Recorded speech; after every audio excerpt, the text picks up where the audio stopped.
Hello, कैसे हो आप साहब। तो आज है हमारा lecture number 6 of mathematical methods. आज हम पढ़ने जाने वाले हैं, थोड़ी और डिटेल में बातें करेंगे वेक्टर्स के बारे में, क्या होता है, क्यों होता है, कैसे होता है, कब होता है। ठीक है, सुनते रहना, समझते जाना। तो हमने अभी तक पढ़ चुके हैं कि वेक्टर को ऐड कैसे करते हैं, वेक्टर को सबट्रैक्ट कैसे करते हैं। लेकिन अभी तक जो एक चीज़ है, जैसे हमने पढ़ा है क्या कि अगर हम बोले कि जैसे कि अगर हम बोले कि P vector plus Q vector, ये हम पढ़ चुके हैं कैसे करते हैं, क्या करते हैं। लेकिन हम ये नहीं पढ़े कि P vector multiply by Q vector, ये कैसे करेंगे। ठीक है, तो आज का हमारा मेन टॉपिक यही है कि अगर मल्टीप्लिकेशन आ जाए तो कैसे करेंगे। आओ सीखते हैं। अब मल्टीप्लिकेशन में दो प्रकार आते हैं। सबसे पहले अगर तुम मल्टीप्लाई करने जाओगे तो मल्टीप्लाई करने के दो तरीके होते हैं। कौन से दो तरीके होते हैं सर? तो दो तरीके होते हैं, एक होता है P डॉट क्यू और दूसरा होता है P vector multiply by Q vector. जब यहाँ पे P डॉट क्यू करते हो तो इसका जो आंसर आता है वो आता है स्केलर प्रोडक्ट। इसको बोलते हैं स्केलर प्रोडक्ट, या इसको एक और नाम से हम जानते हैं जिसका नाम है डॉट प्रोडक्ट।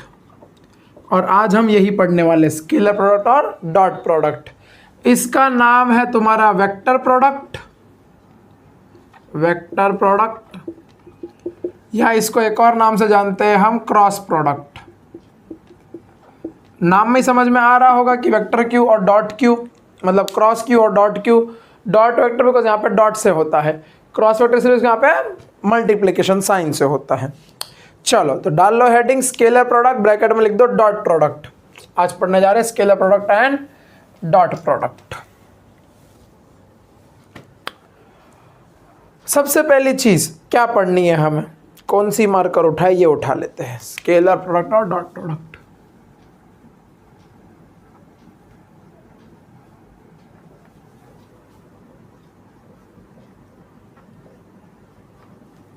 आपको ये जानना है, एक फॉर्मूला आएगा, आपको याद करना है। ठीक है, आपको जानना ये है कि जैसे कि मान लो किसी भी दो का अगर हम डॉट प्रोडक्ट निकाले, ठीक है, कोई भी दो वेक्टर रहेगा उसका अगर हम डॉट प्रोडक्ट निकाले तो जो आंसर आएगा वो उन दोनों के बीच का जो एंगल है उससे डिस्क्राइब होगा। नहीं समझ में आया सर? लिख के बताओ। तो जैसे कि मैंने लिखा एक P vector dot Q vector, तो इन दोनों का जो आंसर आएगा वो आएगा पी क्यू कॉस थीटा। ये एंगल क्या है? दोनों वेक्टर के बीच का एंगल। ये थीटा क्या है? दोनों एंगल के बीच का दोनों वेक्टर के बीच का एंगल। ठीक है, समझ में आया? पल्ले पड़ा। चलो तो यहां पे हम लिख देते हैं where theta is the angle between, ये B/W मतलब बिटवीन होता है, P and Q, between P and Q। ठीक है, सुनाई दे रहा है मेरे ख्याल से, आई होप सो सबको, राइट। चलो भैया शुरू करें आगे। हाँ लिख लो, इतना लिख लिया। चलो अब क्या है कैरेक्टरिस्टिक वो पढ़ना है। ये तो इजी था, बस इतना ही होता है। डेफिनेशन आप टेक्स्ट बुक से भी आप रट्टा मार सकते हो, आपको समझना खाली ये था कि हाँ ये होता है ऐसा कुछ। अब पढ़ते हैं हम लोग कैरेक्टरिस्टिक ऑफ वेक्टर या फिर स्केलर प्रोडक्ट। सब हेडिंग डाल लेना, कैरेक्टरिस्टिक ऑफ स्केलर प्रोडक्ट। क्या कहता है हमसे characteristic of vector scalar product? सबसे पहला ये कि दो वेक्टर दिए गए हैं और उन दोनों के बीच का जो मैग्नीट्यूड है या उन दोनों के बीच का जो एंगल है वो डिस्क्राइब करेगा कि एक का मैग्नीट्यूड दूसरे के अलोंग कितना है। ठीक है, क्या कहना चाहता हूं मैं, ध्यान से देखना, एकदम मस्त फटाफट पढ़ेंगे खुश होके। यस, एकदम एनर्जी। थीटा मान लो ये है क्यू वेक्टर, मान लो ये है पी वेक्टर। ठीक है, अगर ये क्यू वेक्टर है और ये पी वेक्टर है तो जरा यहां से यहां तक लाइन खींचो, तो ये जो वैल्यू होगी मैंने आपको पढ़ा रखी है, अगर दो एंगल के बीच का ये बाजू वाला रहता है तो इसको हम लोग कॉस बोलते हैं। तो ये आ जाएगा क्यू कॉस थीटा। अब ज़रा यहाँ से यहाँ तक लाइन खींचो ऐसे, तो ये जो आ जाएगा इसको क्या बोलेंगे, ये p वेक्टर के ऑपोजिट साइड है तो इसको हम बोलते हैं p cos थीटा। यहाँ से क्या बात सामने आती है सर, यहाँ से बात ये सामने आती है कि आप p vector dot q vector करोगे तो उसका जो आंसर आएगा वो आता है p q cos थीटा। क्या मैं इसको ऐसा लिख सकता हूँ p q cos थीटा? बिल्कुल लिख सकता हूँ। अब ज़रा देखो ये वाला इधर दिख रहा है, तो इसको हम पढ़ते हैं p ब्रैकेट में लिखते हैं component of q along p vector. Component यानी कि उसका एक हिस्सा किसके अलोंग है, p वेक्टर के अलोंग है। ठीक है, कंपोनेंट का मतलब होता है एक हिस्सा। ठीक है, वैसे ही क्या मैं ऐसा लिख सकता हूँ p vector dot q vector is equal to p q cos theta. तो q को बाहर ले लिया, मैं इसको लिख सकता हूँ p cos थीटा। ज़रा देखो ये वाला दिखा, तो इसको हम क्या पढ़ते हैं, इसको हम पढ़ते हैं q और ब्रैकेट में लिखते हैं कंपोनेंट। आसान भाषा में ऐसे किसी को समझाना है, कोई ठेले वाले को, तो क्या समझाएंगे उसको कि भैया एक हिस्सा, कंपोनेंट किसका हिस्सा, p का along q vector, along q vector. पल्ले पड़ा, गया दिमाग में, श्योर गया यहाँ तक। ये था पहला कैरेक्टरिस्टिक। नोट कर लो, नोट कर लो, नोट कर लो, नोट कर लो, नोट कर लो, नोट कर लो, फटाफट फटाफट फटाफट। अगला कैरेक्टरिस्टिक क्या कहता है हमसे, अगला कैरेक्टरिस्टिक ये कहता है कि जो डॉट प्रोडक्ट होता है या जो स्केलर प्रोडक्ट होता है वो फॉलो करता है कम्यूटेटिव लॉ। सर ये क्या आप नया नया बता रहे हो, कम्यूटेटिव लॉ क्या होता है, हमने तो कभी पढ़ा नहीं। कम्यूटेटिव लॉ का मतलब होता है कि मैं अगर p मल्टीप्लाई बाई क्यू करूं तो जो q मल्टीप्लाई बाई p करने पे आंसर आएगा दोनों का सेम आएगा, दोनों का सेम आएगा। तो सर क्या चेंज भी होता है, बिल्कुल होता है। किसमें चेंज होता है, अभी आगे पढ़ेंगे। कौन सा पढ़ेंगे, क्रॉस प्रोडक्ट पढ़ेंगे ना, तो उसमें चेंज होता है। ठीक है, ध्यान से सुनना, ध्यान से समझना। तो यहाँ पे p q करना, p डॉट q करो या q डॉट p करो, दोनों का आंसर क्या आएगा, सेम आएगा। क्या आएगा आंसर इन दोनों का, आंसर आएगा p q cos थीटा। ठीक है, कॉपी करूँ। ये हो गया दूसरा कैरेक्टरिस्टिक। तीसरा, सर आज आपने लाल पेन का अरे लिया भाई, लिया लाल मार्कर लिया। रुक जाओ, सांस ले लो, जान ही खा जाते तुम लोग। लाल मार्कर नहीं लिया सर, ये लो वो लो। हाँ, क्या होता है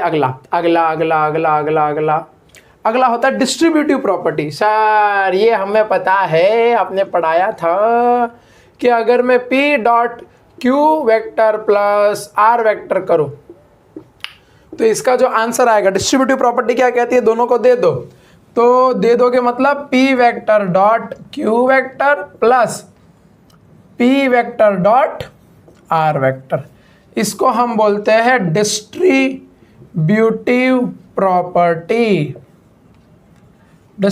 प्रॉपर्टी। ठीक है, ध्यान से सुनना, ध्यान से समझना। इसको हम कहते हैं कम्यूटेटिव लॉ। सर इसको थोड़ा आसान भाषा में बताओ कम्यूटेटिव को एक और बार। 2 + 3 करो, हाँ गिनो ऐसे, उंगली लो, ऐसे 2 उंगली लो, 2 उंगली, फिर उसमें 3 जोड़ो, ऐसे कितना हो जाएगा 5। तो 2 + 3 करो, आंसर 5 आएगा। अब 3 + 2 करो, अरे तभी आंसर 5 आ रहा है ना, उसी को हम लोग बोलते हैं कम्यूटेटिव लॉ। अब 2 × 3 = 6 करो, कितना आएगा 2 × 3 = मैं तो आंसर भी बोल दिया। 2 × 3 करो या 2 × 4 करो, कितना आएगा आंसर 8। अब 4 × 2 करो, 8 आ रहा है ना, इसी को बोलते हैं हम लोग कम्यूटेटिव लॉ। डिस्ट्रीब्यूटिव ये तो हम पढ़ चुके हैं बचपन में, बहुत पढ़ा है ये। अभी नहीं पढ़ोगे तो अभी और पढ़ोगे आगे विस्तार में, तो बहुत कुछ पढ़ना बाकी है।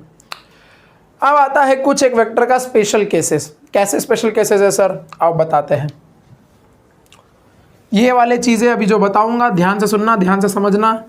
ठीक है, सब दिमाग में बैठना चाहिए, बिकॉज इस पे सवाल बनते हैं, इस पे सवाल बनते हैं और बने हैं।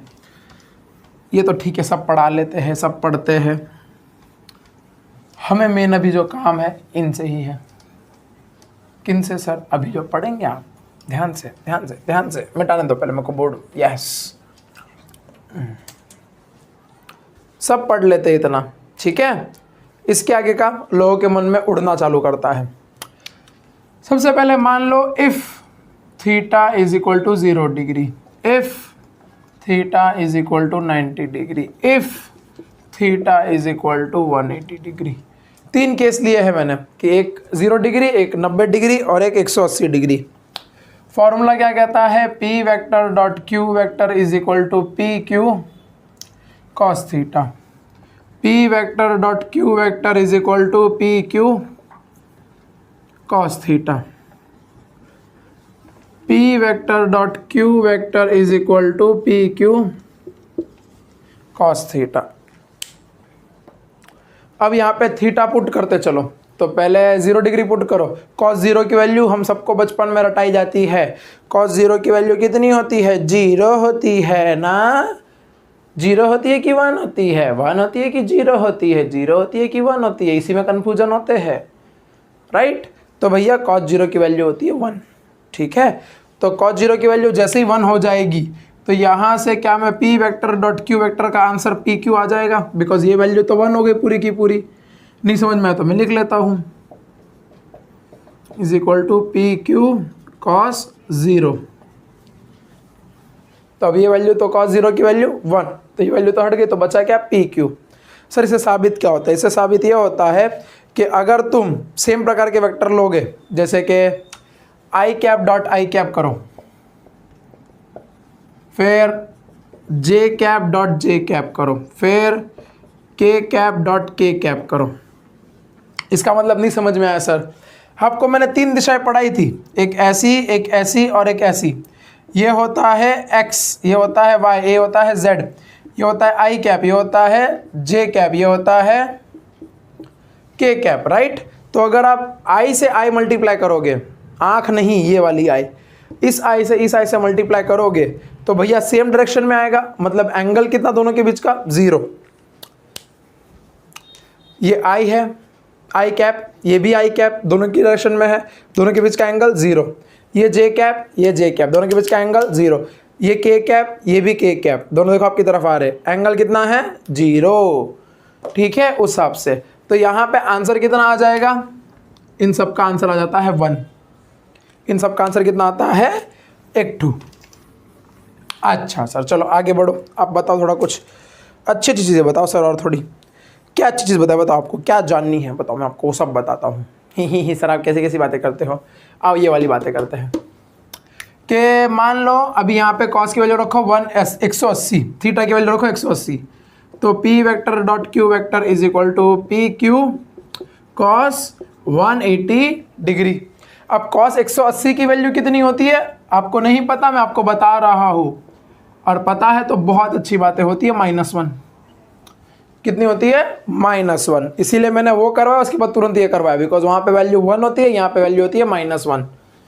तो इसका आ जाता है P vector dot Q vector, ये हो गया -1, तो यहाँ पे आंसर क्या आता है, -पी क्यू, -पी क्यू।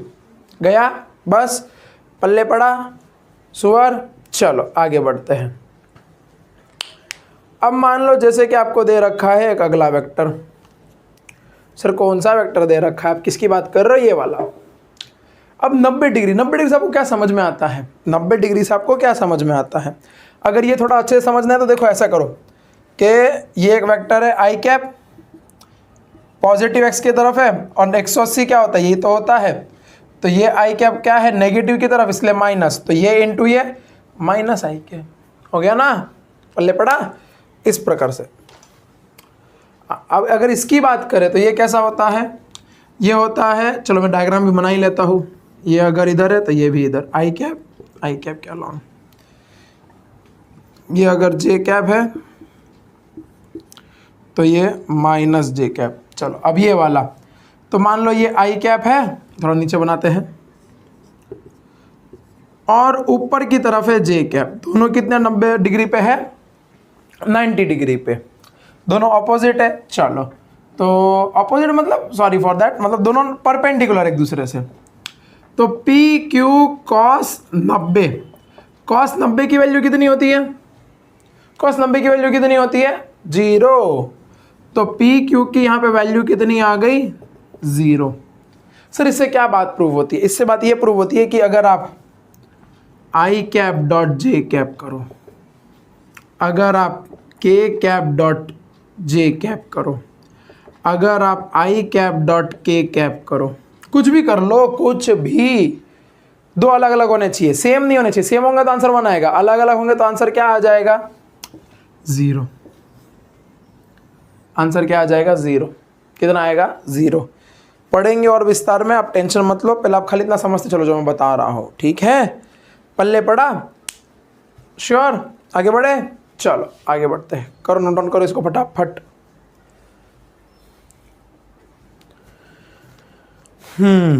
चलो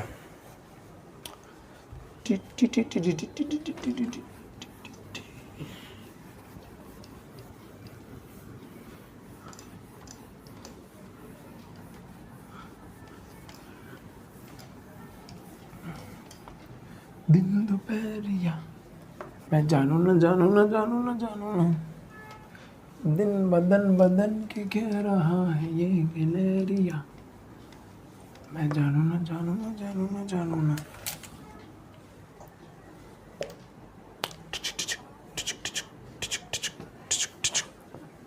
जर्राती मैं भूल के, मेरा लेक्चर चालू है। चलो आओ, अब जैसे कि मान लो अगर p वेक्टर बराबर हो जाए किसके? q वेक्टर के, यानी कि p और q दोनों की सेम वैल्यू आ जाए, तो यहाँ पे इस केस में क्या आएगा आंसर? जो भी आंसर आएगा तो यहाँ पे p क्रॉस q करेंगे।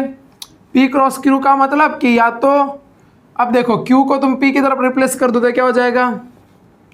राइट, या फिर q क्रॉस q, इसका आंसर कितना आ जाएगा? p square is equal to q square. पल्ले पड़ा? ये इफ देन फर्क समझिए, अगर p is equal to q हो जाए तो फिर p cross q, p dot q का आंसर क्या आ जाएगा? p डॉट p या फिर q डॉट q, तो p square is equal to q square, इस हिसाब से। अब आखिरी जो हमारा बचता है एकदम भारी भरकम वाला, कि मान लो एक रेक्टेंगल का दे रखा है तुम्हें साइड, तो उसका आंसर क्या आएगा ये तुम्हें पता करना है, ठीक है? अरे ये मार्कर कहाँ है, इसको जाना है, रहना भाई इधर पे। जैसे कि मान लो p वेक्टर दे रखा है p x i cap plus p y j cap plus p z k cap, ठीक है? और दूसरा वेक्टर आपको दे रखा है कि q vector is equal to q x i cap plus q y j cap plus q z k cap. अगर ये दे रखा है, अब इसका आंसर क्या आएगा?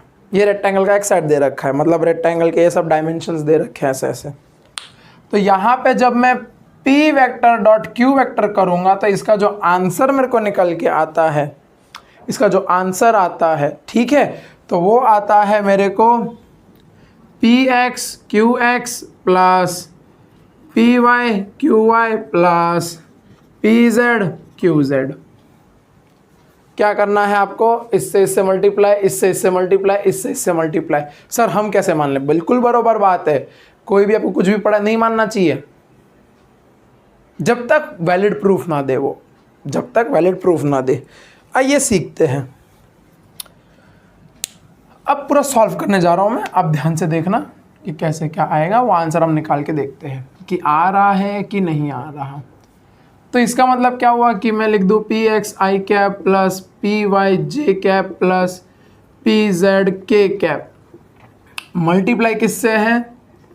क्यू एक्स आई कैप प्लस क्यू वाई जे कैप प्लस क्यू जेड के कैप। अब डिस्ट्रीब्यूटिव प्रॉपर्टी फॉलो करता है तो हर एक को एक एक एक एक एक एक एक एक देते चलो।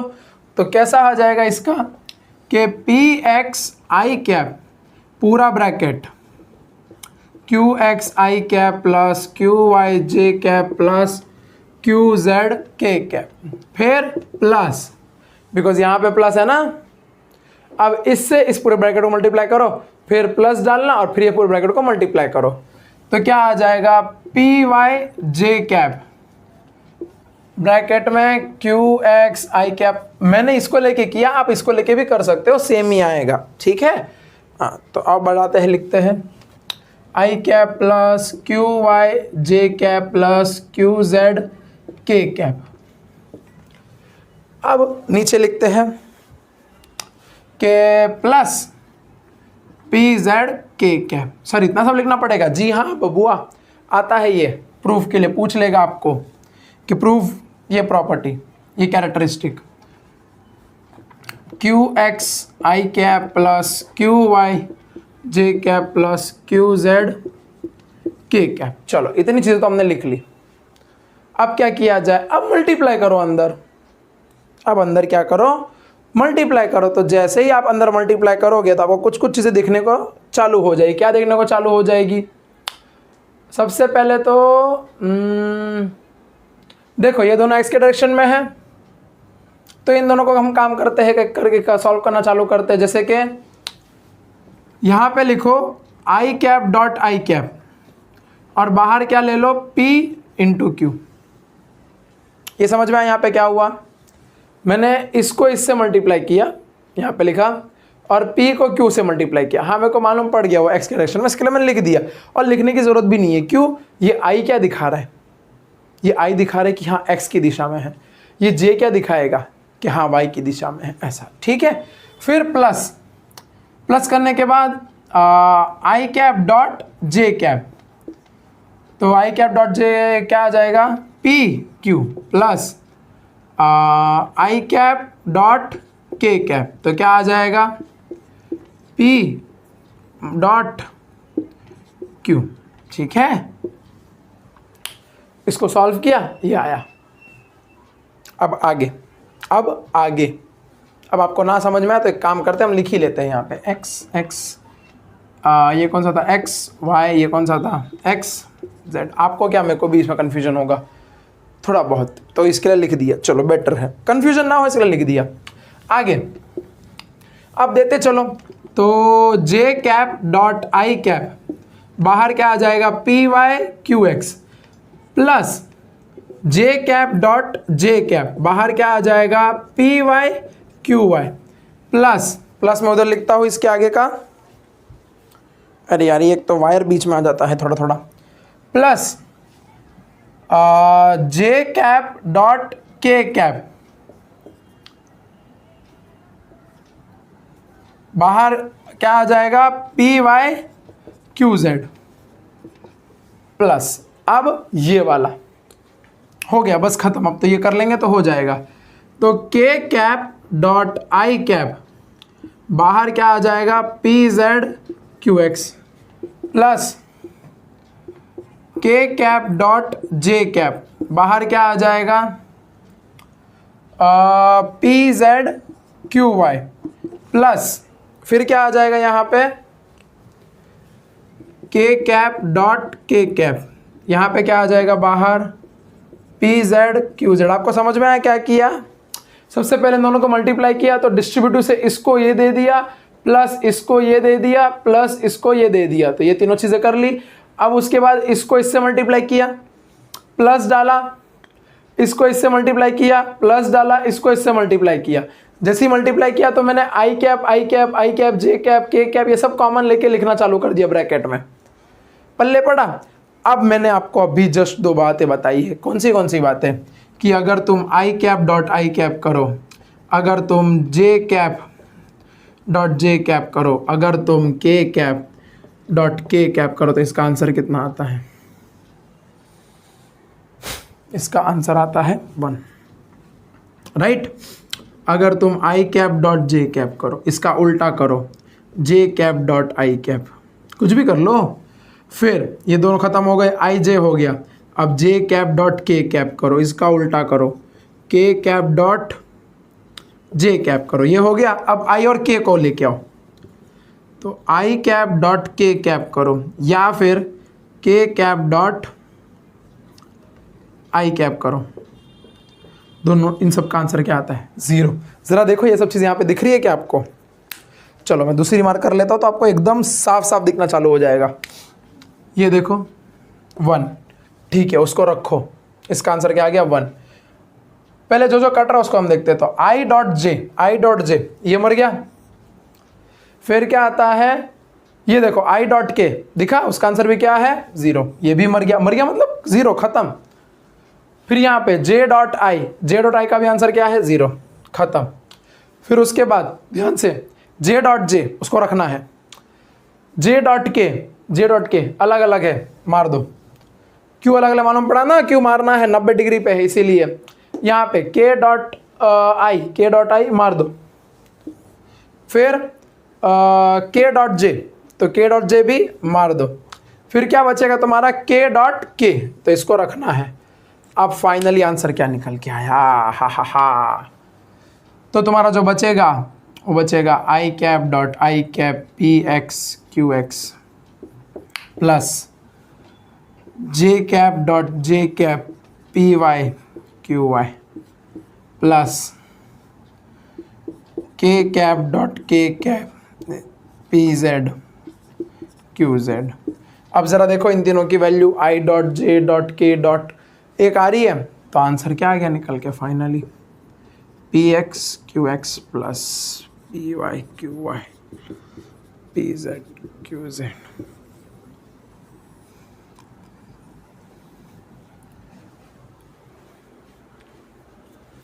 गया। तो आज के लिए इतना ही था, तो पढ़ाई करते रहे and thank you so much.